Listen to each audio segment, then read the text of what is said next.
ഉത്തരാഖണ്ഡിലെ ഉത്തരകാശിയിൽ ഉണ്ടായ മിന്നൽ പ്രളയത്തിൽ കാണാതായവർക്കായി തിരച്ചിൽ തുടരുന്നു. ഹെലികോപ്റ്റർ ഉപയോഗിച്ചുള്ള രക്ഷാദൌത്യമായിരിക്കും ഇന്നും നടക്കാൻ പോകുന്നത്. ഉത്തരകാശിയിൽ അടുത്ത 3 മണിക്കൂറിൽ കനത്ത മഴ ഉണ്ടാകുമെന്നും മുന്നറിയിപ്പുണ്ട്. ചമോലിയിലും ബാഗേശ്വരിലും രുദ്രപ്രയാഗിലും അടക്കം ജാഗ്രതാ നിർദ്ദേശം നൽകിയിട്ടുണ്ട്. മലയാളികളായ 28 പേർ ഗംഗോത്രിയിലെ ക്യാമ്പിൽ കുടുങ്ങിക്കിടക്കുകയാണ്.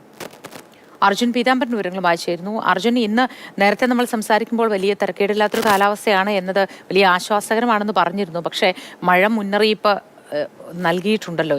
എന്താണ് ഇപ്പോൾ നിലവിൽ കാലാവസ്ഥ? എങ്ങനെയാണ് രക്ഷാദൗത്യം? എങ്ങനെ പുരോഗമിക്കുന്നു? ഈ കുടുങ്ങിക്കിടക്കുന്നവരെ എപ്പോഴത്തേക്ക് നാട്ടിലെത്തിക്കാനൊക്കെ കഴിയുമായിരിക്കും? മോത്തി, ഇപ്പോഴും മഴ മുന്നറിയിപ്പ് നൽകിയിട്ടുണ്ട്. അത് അടുത്ത 3 മണിക്കൂറിലേക്കാണ്. പക്ഷേ തെളിഞ്ഞ കാലാവസ്ഥ തന്നെയാണ് ആകെ ബട്ട്വാഡിയിലും അതിന് മുന്നോട്ടുള്ള ഈ ധരാലി വരെയുള്ള മേഖലകളിലെല്ലാം കാണാൻ സാധിക്കുന്നത്. നമുക്ക് ദൃശ്യങ്ങളിലേക്ക് പോകാം. ഇന്നലെ ഉണ്ടായിരുന്നൊരു തീവ്രത ഈ പുഴയ്ക്കില്ല. അതുപോലെ തന്നെ കാലാവസ്ഥയെല്ലാം തന്നെ അനുകൂലമായിട്ടുള്ള വളരെ തെളിഞ്ഞ രീതിയിൽ സൂര്യപ്രകാശമുണ്ട്. ആകാശമെല്ലാം തെളിഞ്ഞു കിടക്കുകയാണ്.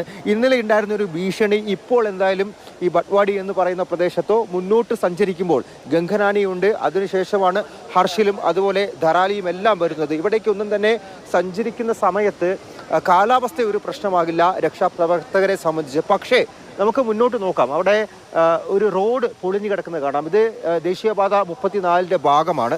ഇവിടെയായിരുന്നു ഇന്നലെ ഈ ബട്ട്വാഡിയിലെ ഈ പൊളിഞ്ഞു കിടക്കുന്ന റോഡിലായിരുന്നു ഇന്നലെ BROയുടെ ബോർഡർ റോഡ് ഓർഗനൈസേഷന്റെ പ്രവർത്തനങ്ങൾ, അറ്റകുറ്റപ്പണികൾ നടന്നുകൊണ്ടിരിക്കുന്നത്. ഇന്നത് സാധ്യമാകുന്നില്ല.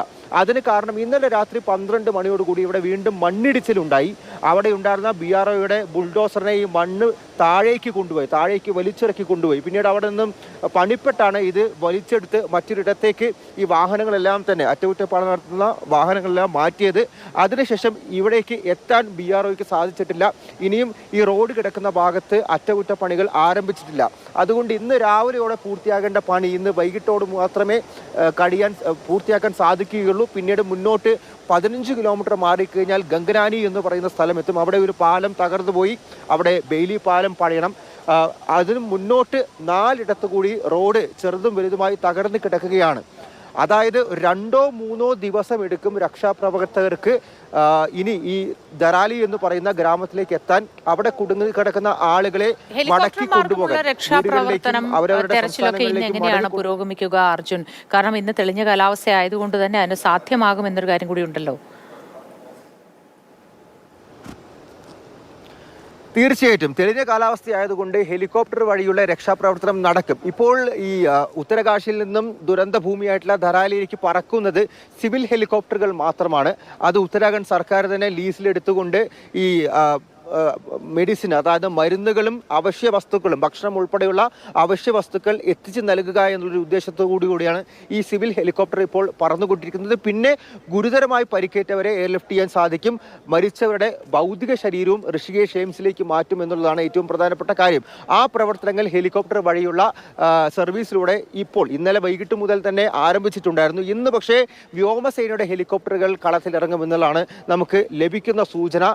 പ്രത്യേകിച്ചും ഡെറാഡൂണിൽ വ്യോമസേനയുടെ ചിനൂക്കും അപ്പാച്ചിയും പോലുള്ള ഹെലികോപ്റ്ററുകൾ എത്തിക്കഴിഞ്ഞിരിക്കുന്നു. അവയെല്ലാം തന്നെ ക്ലിയറൻസിന് വേണ്ടി കാത്തിരിക്കുകയാണ്. കാലാവസ്ഥ തെളിഞ്ഞതാണ്. വൈകാതെ തന്നെ ക്ലിയറൻസ് ലഭിച്ചു കഴിഞ്ഞാൽ കൂടുതൽ രക്ഷാപ്രവർത്തകരെ ഈ പറയുന്ന ഹെലികോപ്റ്ററുകൾക്ക്, ചിനൂക്ക് ഉൾപ്പെടെയുള്ള ഹെലികോപ്റ്ററുകൾക്ക് രക്ഷാപ്രവർത്തകരെയും രക്ഷയ്ക്കായുള്ള ഉപകരണങ്ങളെയും ധരാലിയിലേക്ക് എത്തിക്കാൻ സാധിക്കും. അതൊരു പക്ഷേ ഒരു നിർണായക നീക്കമായേക്കാം. വേഗത വർദ്ധിപ്പിക്കാൻ വേണ്ടിയിട്ട്, പ്രത്യേകിച്ചും ഈ രക്ഷാപ്രവർത്തനത്തിൻ്റെ വേഗത വർദ്ധിപ്പിക്കാൻ വേണ്ടി ഈ സൈനികരെ, രക്ഷാപ്രവർത്തകരെ ഡെറാഡൂണിൽ നിന്ന് ഹെലികോപ്റ്റർ മാർഗം ധരാലിയിലേക്ക് എത്തിച്ചു കഴിഞ്ഞാൽ കുറച്ചുകൂടി വേഗത കൈവരിക്കാൻ സാധിക്കും. എവിടെയാണ് മാറ്റി പാർപ്പിച്ചിരിക്കുന്നത് അർജുൻ? അവിടെ തന്നെ ഈ നമ്മുടെ മലയാളികളായ സംഘം എവിടെയാണ് ഉള്ളത്?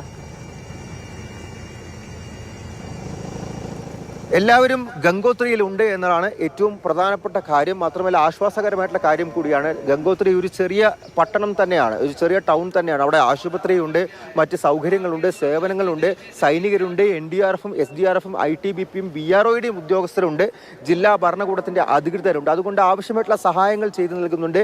ഏറ്റവും അടിയന്തര ഘട്ടത്തിൽ നൽകേണ്ട വൈദ്യസഹായവും ഈ പറയുന്ന ഗംഗോത്രിയിലെ ആശുപത്രിയിലും അവിടെയുള്ള മറ്റിടങ്ങളിലും തന്നെ നടത്താൻ സാധിക്കുന്നുണ്ട്. ഇവിടെയെല്ലാം ഇന്നലെ മുഖ്യമന്ത്രി പുഷ്കർ ദിനകർ സിംഗ് ധാമി അദ്ദേഹം ഹെലികോപ്റ്ററിലെത്തി സ്ഥിതിഗതികൾ വിലയിരുത്തിയതാണ്. അപ്പോൾ അവിടെയുള്ളവർ സുരക്ഷിതരാണ്. പക്ഷേ മറ്റിടങ്ങളിലേക്ക് ഇവരെ സ്വന്തം നാട്ടിലേക്ക് കൊണ്ടുപോകാൻ ഈ കാണുന്ന റോഡ് അത് വീണ്ടും സഞ്ചാരയോഗ്യമാക്കി എടുക്കേണ്ടി വരും എന്നുള്ളതാണ് ഏറ്റവും പ്രധാനപ്പെട്ട വിഷമമേറിയ, അതായത് ഒരുപാട് കാത്തിരുന്ന് പണിപ്പെട്ട് പൂർത്തിയാക്കിയെടുക്കേണ്ട ഒരു ദൗത്യം.